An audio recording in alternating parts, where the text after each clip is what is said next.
ॐ अज्ञानतिमिरन्धस्य ज्ञानाञ्जनशलाकया चक्षुरुन्मिलितं येन तस्मै श्रीगुरुवे नमः।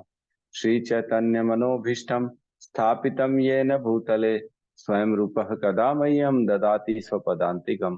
वन्देऽहं श्रीगुरु श्रीयुतपदकमलं श्रीगुरून् वैष्णवंश्च श्रीरूपं सागरजातं सहगण रघुनाथान्वितं तं सजीवं साद्वैतं सावधूतं परिजन सहितं कृष्ण चैतन्य देवम् श्री राधा कृष्ण पादान सहगण ललिता श्री विशाखान्वितांश्च हे कृष्ण करुणा सिंधु दीन बंधु जगतपते गोपेश गोपिका कांता राधा कांत नमस्तुते तप्त कांचन गौरांगी राधे वृंदावनेश्वरी वृषभानु सुते देवी प्रणमामि हरि प्रिये वाञ्छाकल्पतरुभ्यश्च कृपा सिन्धुभ्य एव च पतितानां पावनेभ्यो वैष्णवेभ्यो नमो नमः।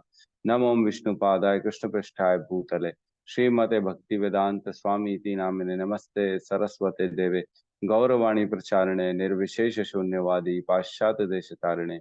जय श्री कृष्ण चैतन्य प्रभु नित्यानंद श्री अद्वैत गदाधर श्रीवासादि गौर भक्त वृंद। हरे कृष्णा कृष्ण कृष्ण हरे हरे, हरे राम राम राम हरे हरे। हरे हरे कृष्णा। यस माता जी बताएंगे 10 नाम अपराध। जी प्रभु जी। हरे कृष्णा। भगवत नाम में 10 अपराध। भगवत नाम जप में 10 अपराध। पहला, भगवान नाम के प्रचार में जीवन समर्पित करने वाले महाभागवतों की निंदा करना। दूसरा, शिव ब्रह्मा आदि देवों के नाम को भगवान नाम के समान अथवा उससे स्वतंत्र समझना। तीसरा, गुरु की अवज्ञा करना अथवा उन्हें साधारण मनुष्य समझना। चौथा, वैदिक शास्त्रों अथवा प्रमाणों का खंडन करना। पांचवा, हरे कृष्ण महामंत्र के जप की महिमा को काल्पनिक समझना।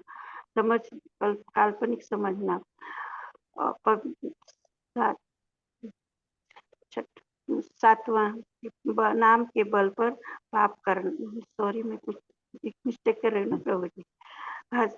छठा, पवित्र भगवान नाम के अर्थवाद का आरोप करना। सातवां, नाम के बल पर पाप करना। आठवां, हरे कृष्ण महामंत्र के जप को वेदों में वर्णित एक शुभ सकाम कर्म कांड के समान समझना। अश्रद्धालु व्यक्ति को हरि नाम की महिमा का उपदेश देना। 10वां, भगवत नाम के जप में पूर्ण विश्वास न होना और इसकी इतनी अगाध महिमा श्रवण करने पर भी भौतिक आसक्ति बनाए रखना। भगवान नाम का जप करते समय पूर्ण रूप से सावधान न रहना भी अपराध है। प्रत्येक वैष्णव भक्त को चाहिए कि इन 10 प्रकार के अपराधों से सदा बचकर रहे, ताकि श्री कृष्ण के चरण कमलों में परम शीघ्र प्राप्त हो, जो मनुष्य का जीवन का परम लक्ष्य है। हरे कृष्णा प्रभु जी। धन्यवाद प्रणाम। हरे कृष्णा। बहुत बहुत धन्यवाद माता जी का। परम लक्ष्य है श्री कृष्ण के चरणों की प्राप्ति। राइट, भूलना नहीं है इसको, है ना। तो हम लोग हैं अभी 14वें अध्याय में। 14th अध्याय का श्रवण कीर्तन हम लोग जो है कोशिश करें पठन पाठन करने की। और हम 14वें अध्याय के कल हमने 16वां नंबर का श्लोक किया, 14.16, जिसमें भगवान कहते हैं पुण्य कर्म का फल शुद्ध होता है और सात्विक कहलाता है, लेकिन राजसिक में संपन्न कर्म का फल दुख होता है और तमोगुण में किए गए कर्म मूर्खता के प्रतिफलित होते हैं। तो कर्मों का जो रिजल्ट है वो तीनों गुणों के अधीन कैसे आता है। वही आदमी सतोगुण में रहेगा तो कर्म करेगा तो क्या रिजल्ट आएगा, तमोगुण में रहेगा तो क्या रिजल्ट आएगा, रजोगुण में रहेगा तो क्या रिजल्ट आएगा, ये बताया गया था पिछले श्लोक में। अब 17वें नंबर श्लोक में हम प्रवेश करेंगे, साथ में सब दोहराएंगे 17 नंबर श्लोक। सत्वात् संजायते ज्ञानम सत्त्वात् संजायते ज्ञानम् रजसो लोभ एव च रजसो लोभ एव च प्रमाद मोहो तमसो प्रमादमोह तमसो भवतो अज्ञानमेव च। भवतो अज्ञानम् एव च।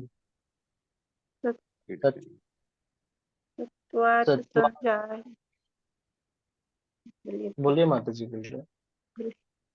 सत्त्वात् संजायते ज्ञानम् सत्त्वात् सत्त्वात् संजायते संजायते ज्ञानम् ज्ञानम् रजसो लोभ एव च रजसो रजसो लोभ लोभ एव एव च च प्रमादमोहो तमसो प्रमादमोहो मोहो तमसो तमसो भवतो अज्ञानम् एव च भवतो भवतो अज्ञानम् एव अज्ञानमेव च च हरे कृष्ण। सत्त्वात् संजायते ज्ञानम् सत्त्वात् सत्त्वात् संजायते संजायते ज्ञानम् ज्ञानम् रजसो लोभ एव च रजसो लोभ एव च प्रमादमोहो तमसो प्रमादमोहो तमसो भवतो अज्ञानम् एव च भवतो अज्ञानम् एव च।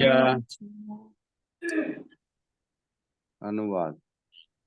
सतोगुण का वास्तविक ज्ञान सतोगुण से वास्तविक ज्ञान उत्पन्न होता है, रजोगुण से लोभ उत्पन्न होता है और तमोगुण से अज्ञान, प्रमाद और मोह उत्पन्न होता है।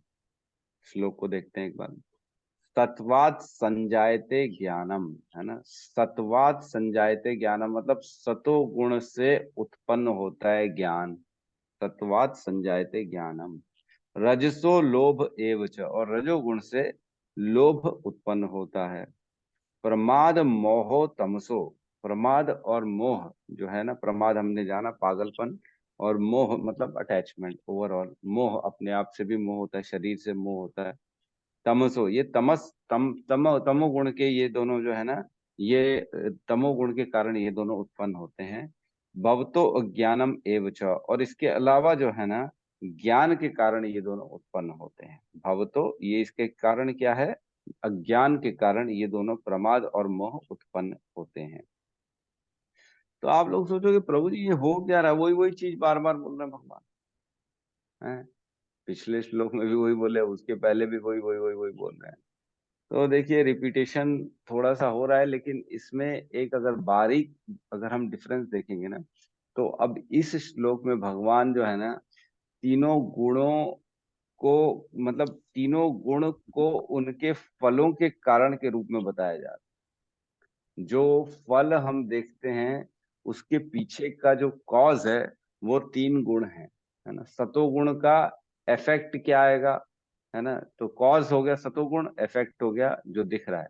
कॉज हो गया रजोगुण, इफेक्ट जो है वो मोह में है, पागल है, कर्म, अत्यधिक कर्म कर रहा है, सकाम कर्म कर रहा है। तो उसके पीछे का कारण क्या समझ सकते हैं हम, इसको रजोगुण में फंसा हुआ है।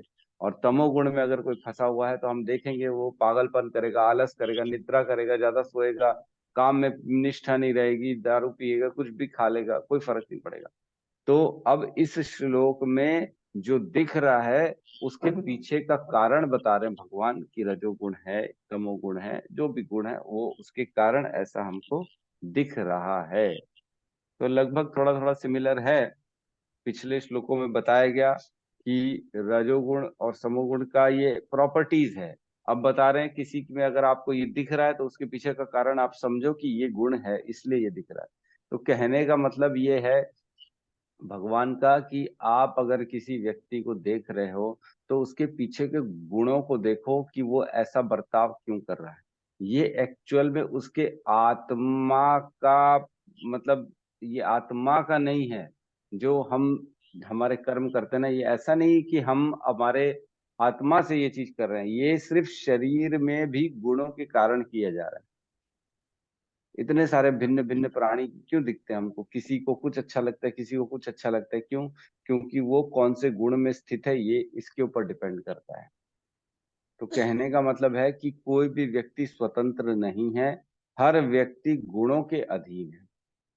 अगर कोई व्यक्ति बहुत ज्यादा चटपटा खा रहा है, तीखा खा रहा है, उसको मसालेदार पसंद है, तो हम ये सोच सकते हैं कि वो रजोगुण में है, ठीक है। तो इससे वो खुद भी एनालाइज कर सकता है कि मैं रजोगुण में हूं, तो मुझे अपना गुण जो है वो चेंज करना चाहिए। आप अपने ऊपर कैसे वर्किंग करोगे, जब आपको बताया जाएगा ना कि हम जो इफेक्ट आप देख रहे हो अपने अंदर, अपने आजू बाजू में दूसरे भक्तों के अंदर, आप उनको बता सकते हो प्रभु जी आपका ये जो है ना कार्य थोड़ा सा रजोगुणी दिखता है, ये तमोगुणी दिखता है, प्रभु जी आप इसको थोड़ा सा कोशिश करो चेंज करने की, आप अपने आप को ये चेंज करो तो हो सकता है आप सतोगुण में पहुंच जाओ। ठीक है, तो तात्पर्य में प्रवेश करते हैं। तात्पर्य शील प्रभुपाद की जय। क्योंकि वर्तमान सभ्यता जीवों के लिए अधिक अनुकूल नहीं है, अतएव उनके लिए कृष्ण भावनामृत की संस्तुति की जाती है। जो वर्तमान सभ्यता है, जो आजकल चलन हो गया है ना, एक्चुअल में आपको बता दें ये सब जो है ना, जब ब्रिटिशर्स आए थे तो ये बहुत बड़ी जो है ना साजिश की गई है हमारे भारतीय सनातन धर्म के ऊपर कि ऐसा एजुकेशन लाया जाए, ऐसा बच्चों को, नई पीढ़ियों को ऐसी चीजें सिखाया जाए कि वो अपने धर्म के खिलाफ हो जाएं, वो अपने देवताओं को ही हीन भावना से देखने लगे और वो अपने गुरुकुल परंपरा, वर्णाश्रम परंपरा, इसके प्रति अनाकर्षित हो जाएं, इनसे दूर हो जाएं। ये बहुत बड़ी साजिश चली है, क्योंकि भारत जो देश था वो स्वर्ण की चिड़िया था पहले, है ना, सोने की चिड़िया था, इतना सब कुछ था भारत में, सभ्यता थी, पैसा था, सुखी थे लोग, आनंद में रहते थे। तो बाहर के लोग बड़े चिढ़ गए इससे, है ना, और इसलिए ये सारा कुछ जो है ना प्लान्ड वे में किया गया। गुरुकुल हटाए गए, संस्कृत हटाई गई हमारे सभ्यता से, इंग्लिश डाली गई। इंग्लिश में भी क्या क्या एजुकेशन दे रहे बताओ, क्या एजुकेशन दे रहे हैं। कल या परसों परसों का पेपर था शायद, कोई पढ़ रहा था, क्या पढ़ा था कि नहीं, पहले दैनिक भास्कर में फोटो छपा था कि कौन सा तो जिले में एक सरकारी स्कूल है, वहां पे एक जो अध्यापक है वो स्कूल में ही दारू पी रहा है, ऐसा उसका फोटो आया दारू पीते पीते और वो बोलता है कि मैं बहुत टेंशन में हूँ इसलिए मैं दारू पी रहा हूँ। और क्या बच्चों को पढ़ाएगा वो, क्या उसको देख के लोग सीखेंगे। बड़ा जो है ना समझ नहीं आता कि लोग अपने कर्तव्य निष्ठ नहीं है, उनको कुछ नहीं मालूम कि क्या करना चाहिए क्या नहीं करना चाहिए। और हमने उस दिन भी देखा था किस प्रकार एक भाई जो है एरोनॉटिक इंजीनियर है, उसने अपने भाई की हत्या कर दी गोली मार। तो ऐसा एरोनॉटिक इंजीनियर क्या पढ़ाया गया उसको इतने साल तक, जिसने 25 साल पढ़ाई की होगी, 25 साल 24 साल तक पढ़ाई में लगाया होगा उसने अपना समय, तो उसको क्या संस्कार दिए गए कि वो अपने भाई को मार दिया। आज हम अपने वैदिक प्रणाली में अगर जाएंगे, गुरुकुल की प्रणाली में, तो शुरू से पहले दिन से बच्चे को गुरुकुल में डाला जाता था, 25 साल तक उसको ब्रह्मचर्य व्रत का पालन कराया जाता था। तो जो ब्रह्मचर्य व्रत का पालन करेगा ना, उसमें बहुत ज्यादा विवेक आ जाता है, वो बहुत ज्यादा सहनशील हो जाता है और वो चीजों को वास्तविक देखना चालू कर देता है। और शादी के बाद भी ऐसा नहीं कि वो सिर्फ काम उत्तेजित हो जाता है, वो काम कंट्रोल्ड वे में करता है और दोनों पति पत्नी को मालूम है कि हमको जो है ना भगवत प्राप्ति करनी है।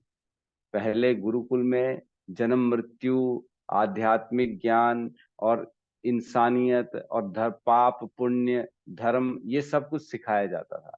और आज की डेट में, आज के एजुकेशन में इनका नामो निशान नहीं है। न धर्म के बारे में किसी को मालूम है, न देवी देवताओं के बारे में मालूम है, न कर्म के लॉ के बारे में मालूम है, न अध्यात्म के बारे में मालूम है, न आत्मा के बारे में मालूम है, न सृष्टि के बारे में मालूम है, कुछ नहीं मालूम। तो ऐसे जो पढ़ेंगे तो उनको क्या मिलेगा, उनको कोई एजुकेशन नहीं मिलेगा। वही बता रहे हैं यहाँ पे प्रभुपाद जी कि कृष्ण भावनामृत की संस्तुति की जाती है, क्योंकि वर्तमान सभ्यता अनुकूल ही नहीं है। कृष्ण भावनामृत के माध्यम से समाज में सतोगुण विकसित होगा। सतोगुण विकसित हो जाने पर लोग वस्तुओं को असली रूप में देख सकेंगे। जैसे मैं शरीर नहीं हूँ, आत्मा हूँ, मैं इसके बिना जी नहीं सकता। लोग ऐसा लगता है ना, अरे मैं मर जाऊंगा उसके बिना, मैं ये कर लूंगा ऐसा कर लूंगा। ये खाली अज्ञानता के कारण है, वास्तविकता कोई देख नहीं सकता। सतोगुण में रहने से ये फायदा है कि ज्ञान आता है, ज्ञान से समझ में आता है, चीजों को वास्तविक देखा जा सकता है। जैसे आज हम किसी पशु का वध करेंगे तो वो सतोगुणी व्यक्ति देख सकता है कि पशु का वध उचित नहीं है, पशु का वध करेंगे तो पाप लगेगा, और पाप से सतोगुणी व्यक्ति दूर रहता है। लेकिन तमोगुणी व्यक्ति पशुवध करेगा। मेरे को आज भी याद है, हम स्कूल डेज में थे या कॉलेज डेज में थे, मेरे को याद है, एक मेरा मित्र था, वो उस दिन ना, पता नहीं होली वोली का दिन था, कौन सा दिन था, वो ना एक मुर्गा काट के खुद आया था। जैसे घर में लोग बनाते थे ना पहले चिकन विकन, तो वो होली वाले दिन खुद काट के आया था और बड़ा ऐसा हाथ उठा उठा के, अरे मैं आज मुर्गा काट के आऊं, खुद ऐसे काटा ऐसे काटा, अरे बाप रे, और प्रसन्न होके बता रहा है। तो कैसी वृत्ति हो गई लोगों की, कैसी सोच हो गई है कि इसमें भी अपने आप की जो है ना, वो अपने आप को कहीं ना कहीं बड़ापन दिखा रहे हैं कि मैंने ये कर दिया। जब तक हम सेल्फ सेंटर्ड होंगे, स्वयं के ऊपर केंद्रित होंगे, हमारे शरीर के ऊपर ही हम केंद्रित होंगे, हम आगे नहीं बढ़ पाएंगे, हम सतोगुण में कभी नहीं आ सकते। इसलिए कभी भी अपने आप का प्रमोशन इतना नहीं करना चाहिए, मैं ये हूँ प्रभु जी, मैं ये हूँ, अपने फोटो लगा रहे हैं अपनी फेसबुक में, ये कर रहे हैं वो कर रहे हैं, वो तैयार होके सेल्फी ले रहे हैं, ये ठीक है। जब मौका आए, जब हम तैयार हुए प्रभु के लिए या कोई ऐसे कर्म के लिए, तो ठीक है, फोटो खींच सकते, कोई दिक्कत नहीं है। लेकिन बहुत ज्यादा अपने आप पे ही केंद्रित होना, जो ये है, ये रजोगुण, ये तमोगुण रजोगुण का मिश्रण है। सतोगुण में व्यक्ति को मालूम होता है ये शरीर तो छूटने वाला है ना। वासांसी जीर्णानि यथा विहाय नवानि गृणानि नरोपराणि तथा जीर्णानि विहाय शीर्णानि अन्यानि सयाति नवानि देहि। ये शरीर तो कपड़े के जैसा है, ये बदलते जाएगा, आज पुराना हो गया तो कल दूसरा नया कपड़ा आ जाएगा। तो वैसे ही इस शरीर में आसक्ति नहीं फंसानी चाहिए हमको, ये समझना चाहिए कि ये शरीर छूटने वाला है, इसमें केंद्रित नहीं होके इसका उपयोग करके भगवत धाम जाना है ना। शरीर का उपयोग करके भगवत धाम जाना है, न कि शरीर में ही बसे रहना है, अपने आप को शरीर मानना है, परमानेंट घर मिल गया अब तो यहीं रहना है हमारे को, ऐसा नहीं। जब मालिक आएगा ना, घर का खाली खाली करो भाई, खाली करो घर, तो खाली करना पड़ेगा, निकलना पड़ेगा बाहर।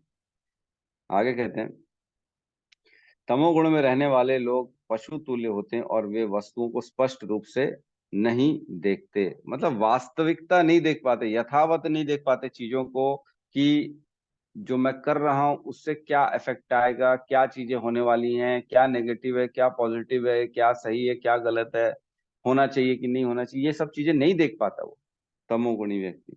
उदाहरणार्थ, तमोगुण में रहने के कारण लोग यह नहीं देख पाते कि जिस पशु का के वे वध कर रहे हैं उसी के द्वारा वे अगले जन्म में मारे जाएंगे, ये देख ही नहीं पाते, उनको मालूम ही नहीं, शिक्षा ही नहीं है।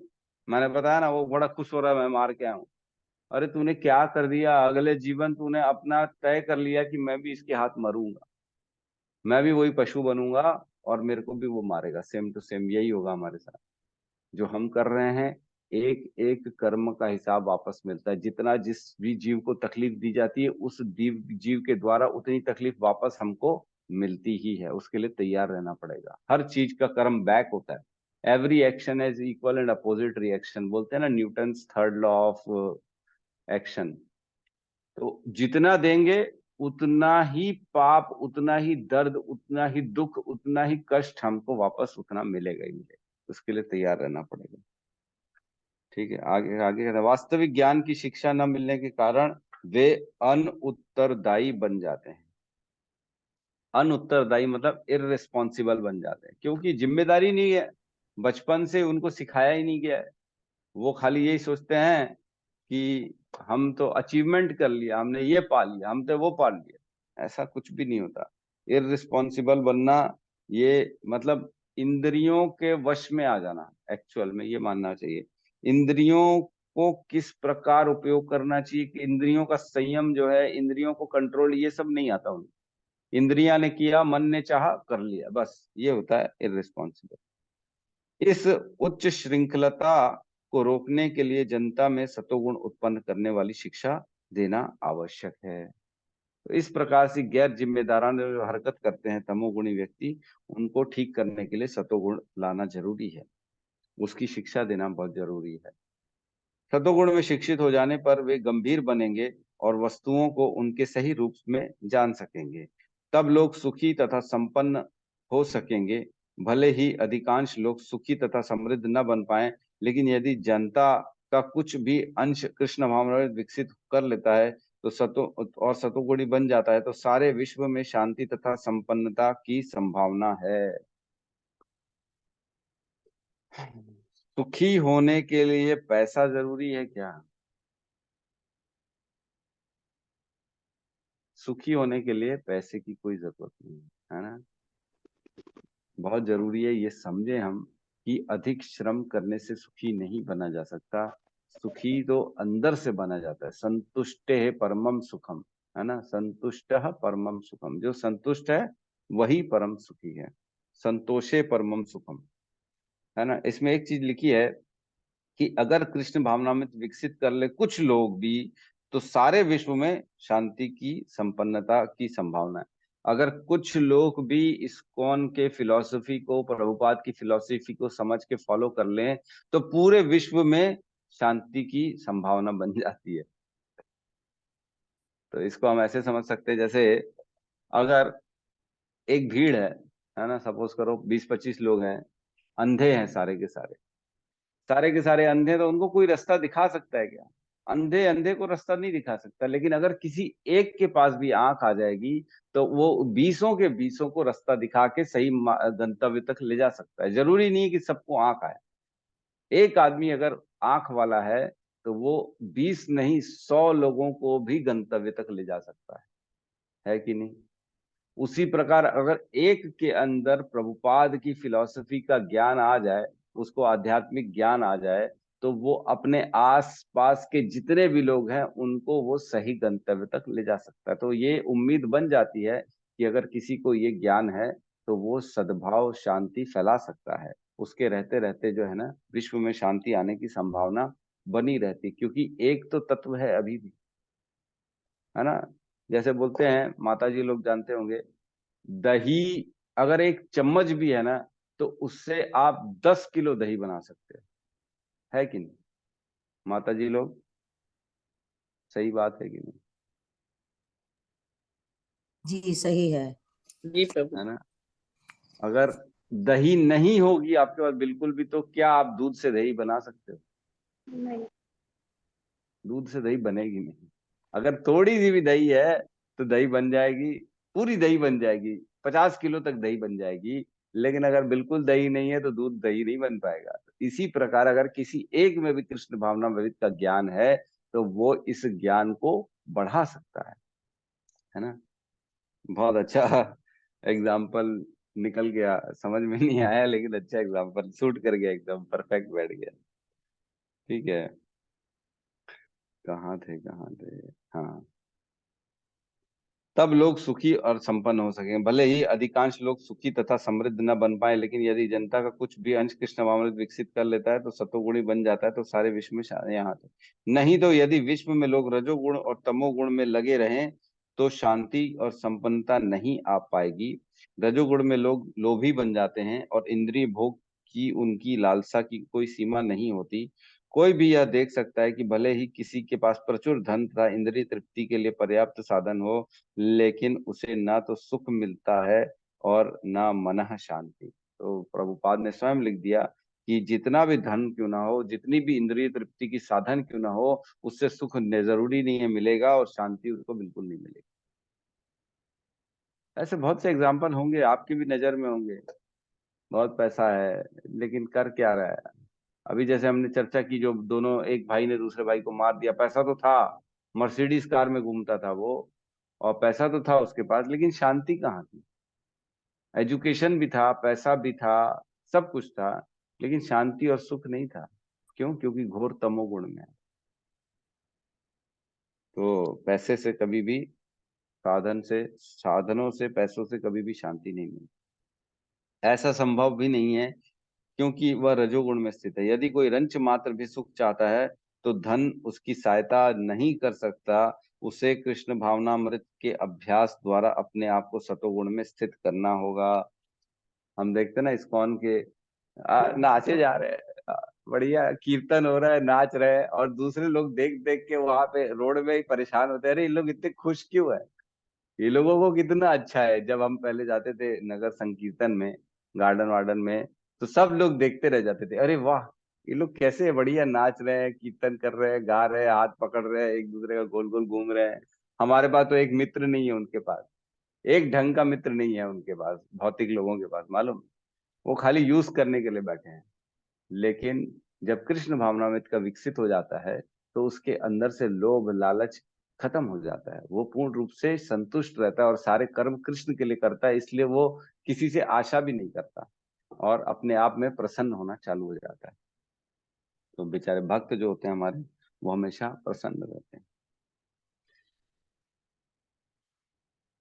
जब कोई रजोगुण में रत रहता है तो वह मानसिक रूप से ही अप्रसन्न नहीं रहता, अपितु उसकी वृत्ति तथा उसका व्यवसाय भी अत्यंत कष्टकारक होता है। तो वो दूसरों का यूज करने की सोचेगा, हर बात हर जगह सोचेगा मैं कैसे पैसे कमा लूं, कैसे कर लूं। धन कमाने के लिए अपना पूरी ताकत लगा देगा, पूरा जीवन लगा देगा अपना धन कमाने के लिए। ये ऐसा करता है, कष्टकारक।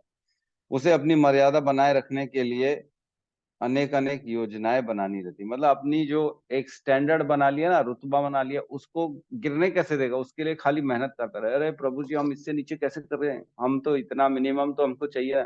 लोग आजकल ना बड़ी मुश्किल हो गई, शादी में दिखावा करते हैं, इतना दिखावा करते हैं, इतना दिखावा, बाप रे बाप, करोड़ करोड़ रुपए खर्चा कर देते हैं। और क्यों? सिर्फ बोले अरे उसने ऐसी शादी की थी तो मैं उससे कम कैसे कर सकता हूँ। हैं? हमारा क्या नाम कम है, हम क्या कम है किसी से, हम भी इतनी शादी कर रहे हैं, हम उससे शादी करेंगे और कर्जा लेके शादी कर रहे हैं, बाद में कर्जा ब्याज नहीं पटा पा रहे हैं, बड़ा मुश्किल हो गया। ये स्थिति है लोगों की। रुतबा, ये जो एक अहंकार की भावना आती है ना, ये खत्म ही नहीं होती। अपने आप को फॉल्स ईगो, फॉल्स आइडेंटिफिकेशन, यह सब कष्ट कारक है। तमोगुण में लोग पागल प्रमत्त हो जाते हैं, अपनी परिस्थितियों से ऊब कर के मध्य सेवन की शरण ग्रहण करते हैं और इस प्रकार वे अज्ञान के गर्त के अधिक अधिक गिरते हैं।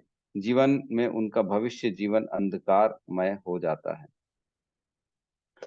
तो एक चीज ना बड़ी मेरे को फैसिनेटिंग लगती है, बड़ा मतलब बड़ा अद्भुत लगता है कि तमोगुण के लिए हमको ज्यादा से ज्यादा पैसा खर्चा करना पड़ता है, सतोगुण के लिए कम से कम पैसा खर्चा करना पड़ता है। लोग तो भी तमोगुण के लिए श्रम करते हैं, मेहनत करते हैं, पैसा खर्चा करते हैं और पाप इकट्ठे करते हैं। कई कैसे विडंबना नहीं लगती है कि देखो आसान है पुण्य कमाना, लेकिन लोग मेहनत करके पाप कर रहे हैं। मेहनत करते हैं दिन रात और रात को पाप करते हैं।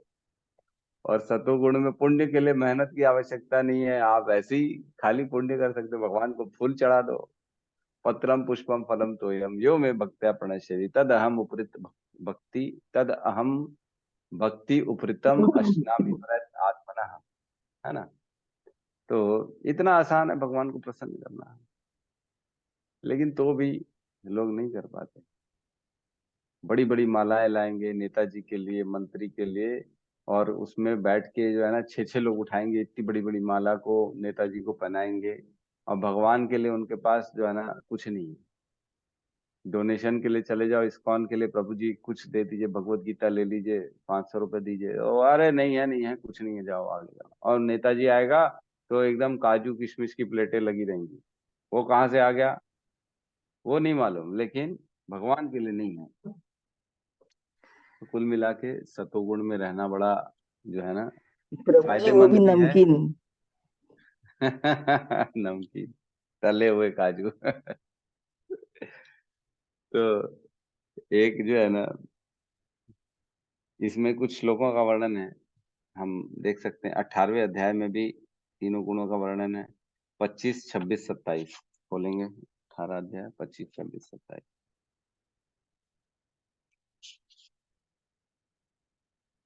Page number 584, 25।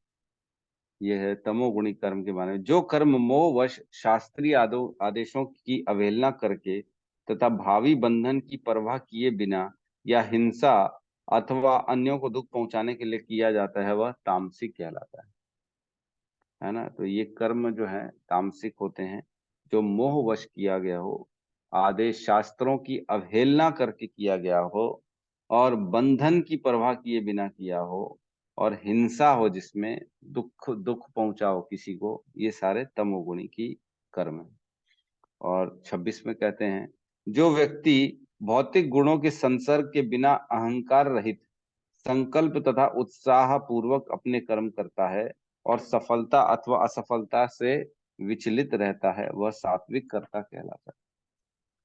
तो संकल्प के साथ करता है ना। 16 माला करता है, रोज करता है, संकल्प लिया हुआ उसने 16 माला करूंगा, 16 माला की कम नहीं करूंगा, लेकिन संकल्प के साथ सुबह सुबह उठ जाता है, डेली संकल्प के साथ मैं तो उठूंगा ही, चाहे रात को 12 बजे क्यों ना सोऊं।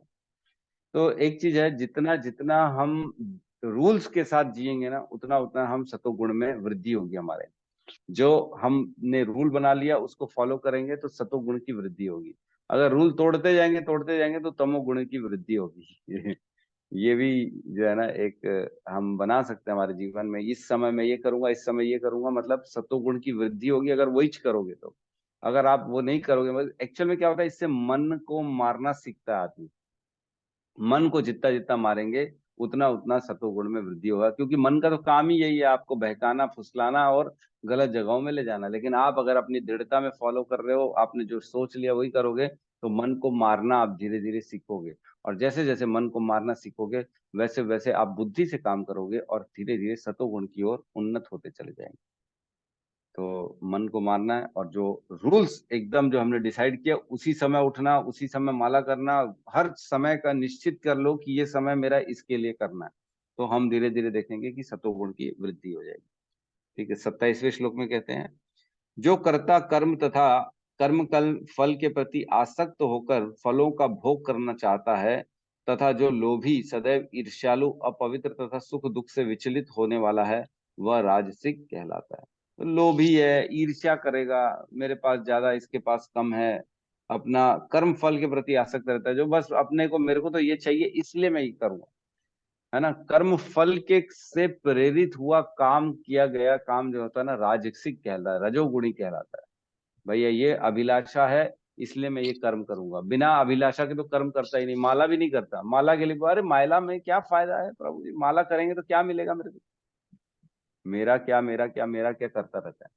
लेकिन उसको ये नहीं मालूम है कि माला का जो फायदा, एक दिन इतना बड़ा फायदा उसको दिखेगा, पागल हो जाएगा वो।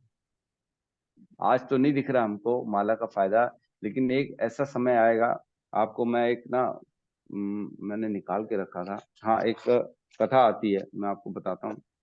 सच्ची घटना है, जो कि सच्ची घटना, आप सुन के अद्भुत आश्चर्य रह जाएंगे, और वो आज भी इस्कॉन में हैं जिनकी चर्चा चल रही है। तो एक व्यक्ति हैं जो मर गए थे। ऐसा हो सकता है क्या? जो व्यक्ति आज हैं वो एक समय मर गए थे, ऐसा हो सकता है क्या? किसी ने ऐसा देखा है? नहीं, ऐसा नहीं होता, लेकिन ऐसा हुआ है, ये सच्ची घटना है। मैंने भी सुना है हमारे किसी के लेक्चर में, गुरु आचार्य के। तो मैंने जो सुना मैं एज इट इज बता रहा हूँ आपको, किसकी घटना है ये तो नहीं मालूम, उन्होंने भी नहीं बताया, लेकिन जो बताया मैं एज इट इज आपको बता रहा हूँ। एक व्यक्ति हैं जो मर गए थे, बाहर फॉरेन के व्यक्ति थे, कहीं की बात चल रही है, वो मर गए थे और उनको यमराज जी के पास ले जाया गया। यमराज जी के पास जब ले जाया गया, तब वो उनके सारे कर्म को चेक कर रहे थे, चित्रगुप्त, है ना। तो यमराज जी ने पूछा कि इनके जीवन में देखो भाई, कितने पुण्य है, क्या पाप है। तो बोले पुण्य तो है ही नहीं, लेश मात्र, गलती से भी एक भी पुण्य नहीं हुआ है। फॉरेन में लोग कैसे रहते हैं आपको मालूम है, पुण्य कहाँ से करेंगे, उनको कोई मतलब ही नहीं होता है। पूर्ण रजोगुणी और तमोगुणी, अपने लिए कार्य करना, किसी और के लिए एक एक एक कौड़ी भी नहीं देना, किसी को दान दक्षिणा नहीं देना, मंदिर तो होते ही नहीं वहां पे। तो बोले पूरा जीवन इसने खाली अपने लिए कर्म किया है, पुण्य के लेश मात्र भी नहीं है इसके जीवन में। तो चेक किया चित्रगुप्त ने, लेकिन बोले रुको रुको रुको, एक इसके जीवन में दिख रहा है भक्ति का कार्य। तो बोले क्या है? यमराज जी ने बोला क्या कार्य दिख रहा है इसके में? तो बोले इसने क्या किया था, जब हरे कृष्णा वालों की कीर्तन पार्टी जा रही थी, तो इसने ऐसे हाथ हिला के उनको ऐसा अभिवादन किया था। समझ सक रहे हैं कि अभिवादन किया होगा, रोड में बैठा होगा कहीं आइट साइड में, और सामने से कीर्तन वाले गुजरे होंगे, तो उसने खाली खुशी से अभिवादन कर दिया था उनका कि बहुत अच्छा काम कर रहे हैं। तो सिर्फ ये स्वीकृति थी उसके, उस मनुष्य के उस जीवन में, बाकी तो कुछ भी नहीं था। वो मालूम है फॉरेन में खाने पीना क्या होता है, पूरा तो नॉनवेज खाना, यही सब खाना। तो सिर्फ एक स्वीकृति थी ये वाली। तो यमराज जी ने बोला अच्छा ये एक स्वीकृति है? बोले हाँ है। अच्छा, बोले ठीक है, इसको वापस भेज दो, इसको थोड़ा समय और दे दो जीवन का। तो उसको वापस उसको भेजा गया उसी जीवन में, और वो जैसे ही जागा नींद से, उसको समझ में आया ये मैं क्या कर दिया। तुरंत दौड़ा वो इस्कॉन में, ज्वाइन किया इस्कॉन, और अगले दिन से 16 माला करने लगा। ये सच्ची घटना है। सोचो, जब यमराज के पास जाएंगे तो हम क्या बही खाता अपना लेके जाएंगे। हम जो एक नाम कर रहे हैं उसकी कीमत आप क्या जानो। हम क्या जाने। एक श्लोक आता है, मैं आपको सुनाता हूँ, कल पढ़ रहा था मैं। आप आपने भी पढ़ा ही होगा, हमने पहले भी पढ़ा है वैसे तो। 6.3.29 है ना, 6.3.29 है ना। ये है जब यमराज अपने दूतों को ज्ञान देते हैं। जब यमराज के दूत अजामिल को लेने जाते हैं ना, तो यमराज के दूत को वहां से विष्णु दूतों द्वारा भगा दिया जाता है। तब यमराज के दूत अपने पास, यमराज के पास आते हैं और बोलते हैं आप हमको धर्म का ज्ञान दो, हम हमारा मृत्यु हो जाती है, हमको विष्णु दूत मार देते हैं, हमको क्या मालूम किसको लेने जाना है किसको लेने नहीं जाना है। तब यमराज जी अपने दूतों को ज्ञान देते हैं कि मैं रुको बताता हूँ किसको तुमको लाना है किसको नहीं लाना है। तो एक श्लोक आता है उसमें, मैं उस श्लोक का वर्णन कर रहा हूँ, है 6.3.29, मैं अनुवाद पढ़ रहा हूँ। हे मेरे सेवकों, तुम लोग केवल उन्हीं पापी पुरुषों को मेरे पास लाना जिनकी जीभ भगवान श्री कृष्ण के नाम तथा गुणों का कीर्तन नहीं करती। जिसने भगवान कृष्ण का नाम नहीं दिया है, जो उनको उनका कीर्तन नहीं करता, उनको लाना है ना। और क्या लिखा है, जिनके हृदय भगवान श्री कृष्ण के चरण कमलों का एक बार भी स्मरण नहीं करते तथा जिनके सिर एक बार भी श्री कृष्ण के समक्ष नहीं झुकते। आप इसको थोड़ा सा गहराई से समझो। यमराज जी ने बोला एक बार भी अगर वो कृष्ण के सामने झुक जाएगा ना तो मत लाना। एक बार भी उसने कृष्ण का नाम लिया हो तो मत लाना है। एक बार भी अगर उसके हृदय में श्री कृष्ण का चिंतन किया हो तो मत लाना। सोचो, एक बार का चिंतन, ऐसा नहीं लिखा है कि शिव का चिंतन किया हो, ब्रह्मा का चिंतन किया हो, है दुर्गा देवी का चिंतन किया हो, या शनि देव का चिंतन किया हो, या गणेश जी का चिंतन किया हो, ऐसा नहीं लिखा है। कृष्ण का, विष्णु का चिंतन लिखा है। कृष्ण का चिंतन किया हो तो जो है उसको मत लेना। और एक बार भी सोचो, अगर एक बार किसी ने आदमी ने भगवान का नाम ले लिया तो उसका नरक जाना, उसका यमराज जाना मतलब बच जाता है। तो हम कितने नाम ले रहे हैं। प्रभुपाद ने कितने हमसे नाम लिखवा ली, 16 माला करते हैं डेली, 27,000 बार भगवान का नाम लेते हैं। क्या गति होने वाली है आपकी, आप सोचिए। मतलब कई बार तो ये दिमाग से हम कैलकुलेशन भी नहीं कर सकते कि एक बार नाम लेने से आदमी नरक नहीं जाता, तो इतनी बार नाम लेने से क्या हो जाएगा, क्या गति होने वाली है उसकी।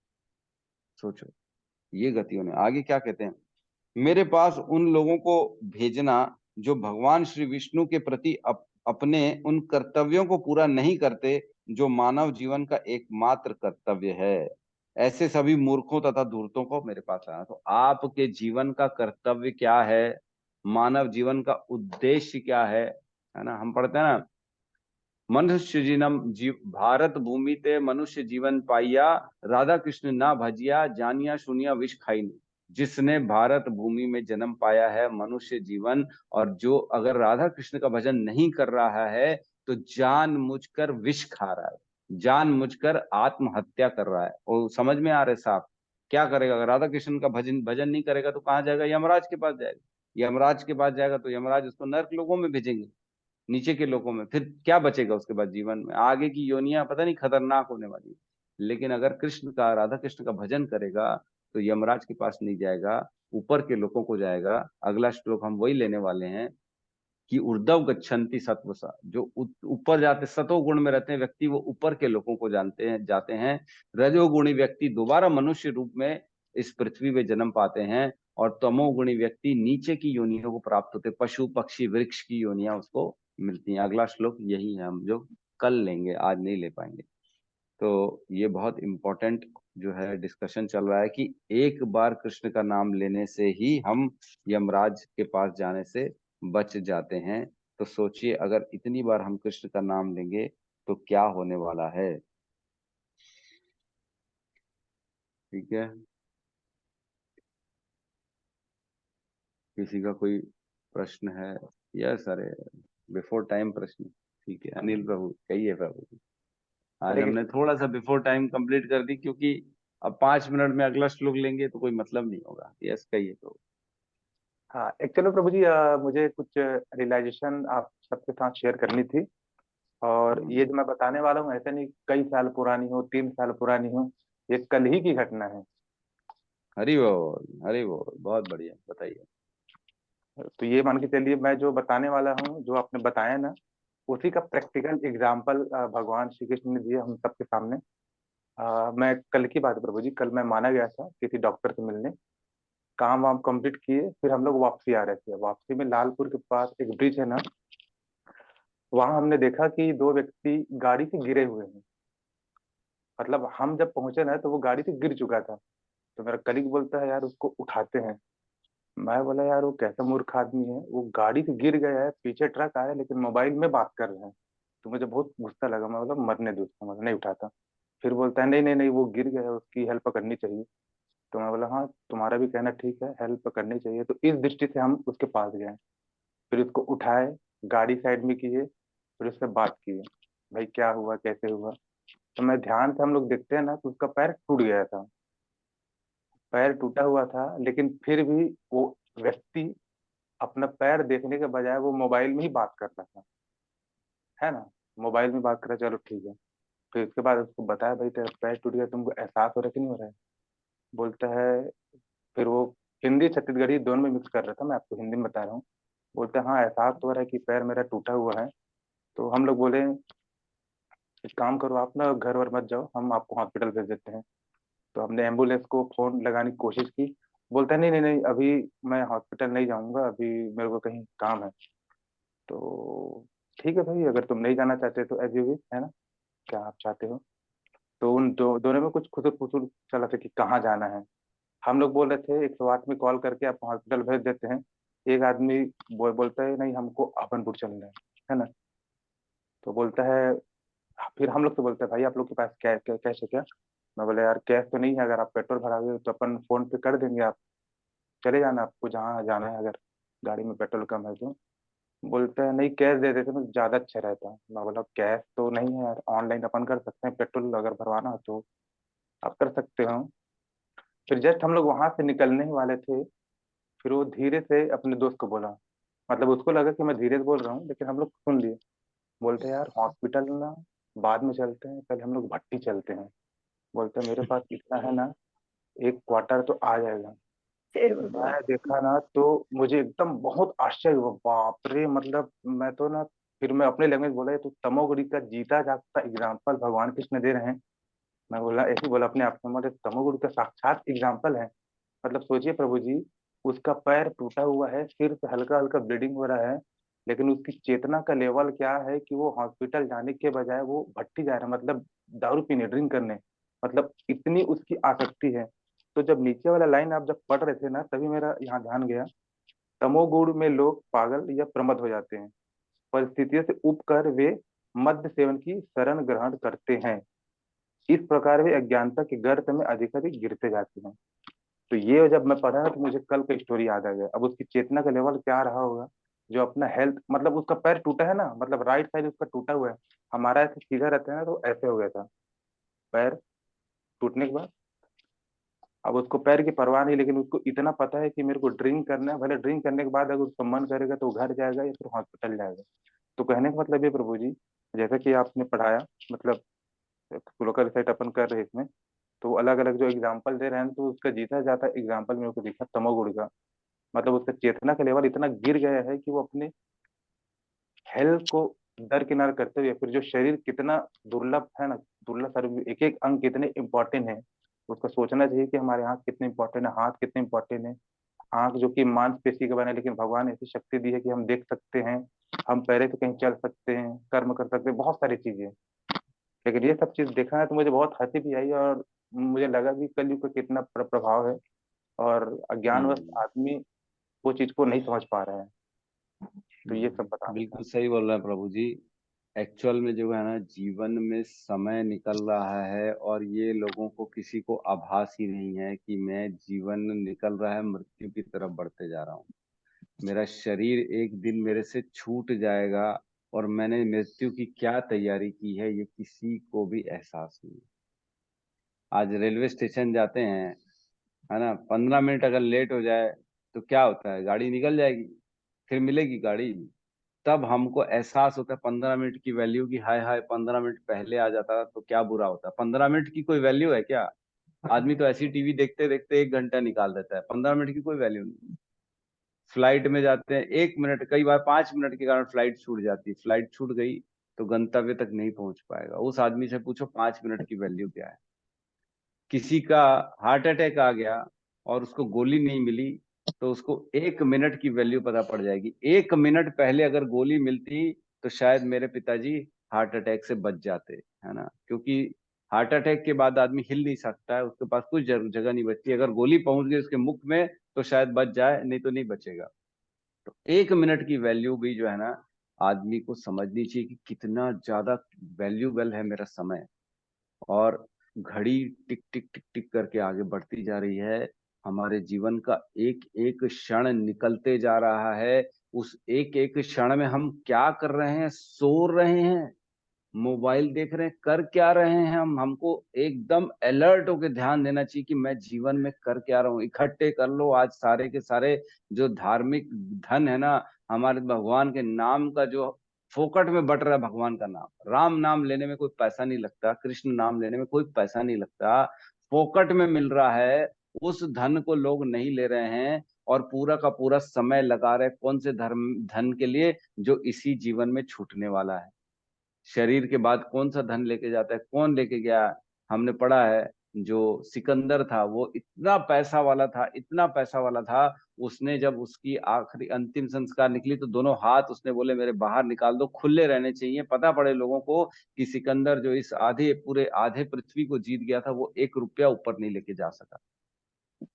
तो 1 रुपया भी ऊपर नहीं जाने वाला है, लेकिन जो जाने वाला है उसके प्रति कोई आकर्षण नहीं है ना। भगवान कहते हैं ना, नेह विक्रमनाशो अस्ति प्रत्यवायो न विद्यते सुअल्पमसि धर्मस्य ते त्रायते महतो भयात्। सुअल्प, सुअल्प मतलब एकदम नगण्य के बराबर भी अगर आपने भगवान का नाम ले लिया ना, तो त्रायते महतो भयात्, बड़े से बड़े महान भय से आपकी रक्षा करने वाला है वो एक नाम, कृष्ण का नाम, राम का नाम।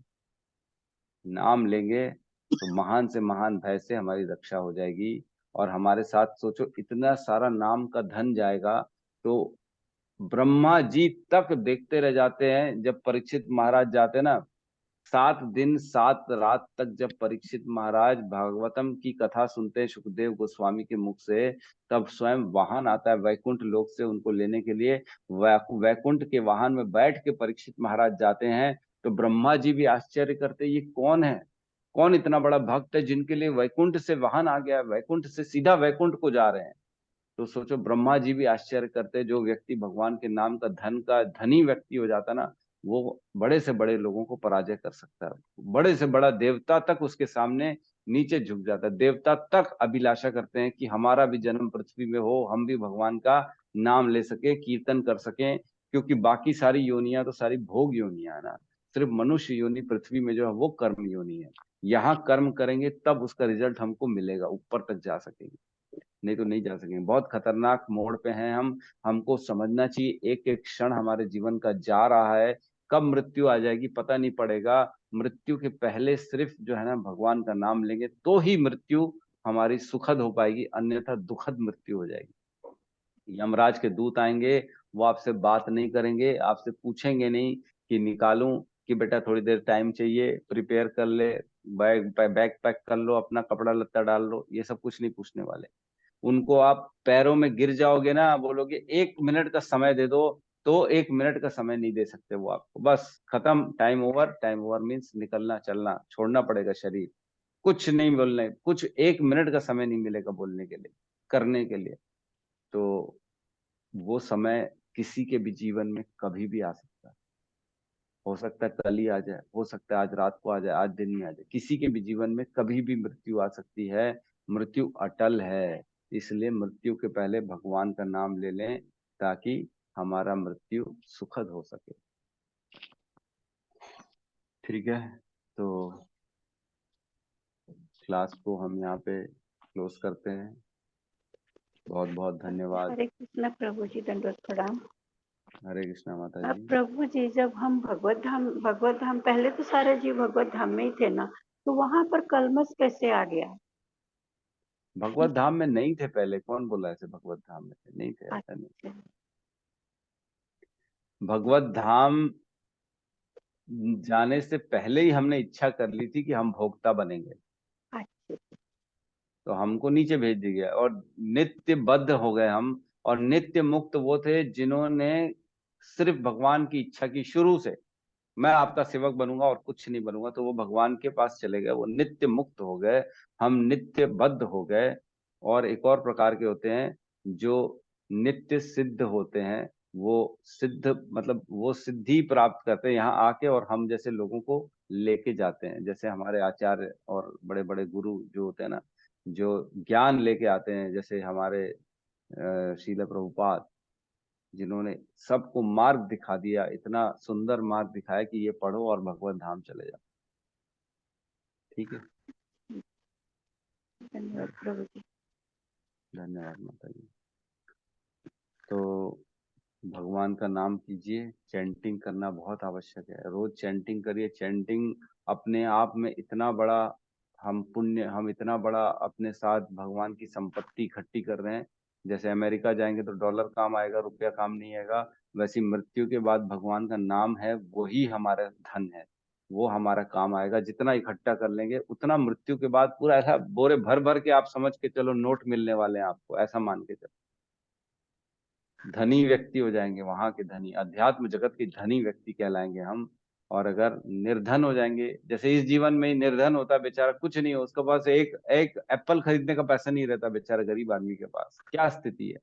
और एक पैसे वाला आदमी जिसके नौकर भी एप्पल के कार्टून कार्टून खरीद के खा रहे हैं, तो वो स्थिति हो जाएगी। आप इतने पैसे वाले हो जाओगे, इतने पैसे वाले हो जाओगे, नाम के बल पे पैसा मिलता है वहां पे। यही पैसा कमाएंगे, इस जीवन में रहते रहते कमा लेंगे, फोकट में मिल रहा है नाम। बाद में कुछ नहीं हो सकता। एक बार मृत्यु हो गई तब 100 बार बोलेंगे कि काश मैं नाम ले लेता, तो कुछ नहीं होने वाला। ठीक है, तो बहुत बहुत धन्यवाद। हरे कृष्ण महामंत्र ले लेते हैं नाम सब लोगों का। हरे कृष्णा कृष्णा कृष्णा हरे हरे, कृष्णा हरे राम राम राम हरे हरे। हरे हरे। राम राम हरे हरे। जय सभी भक्त वृंद जय की जय। जय जगत गुरु श्रील प्रभुपाद की जय। जय। जय साई गौर प्रेमानंद हरे हरि हरि हरि बोल। बोल। हरे हरे हरे कृष्णा हरि हरि बोल हरि बोल। हरि हरि बोल। बोल। हरि बोल।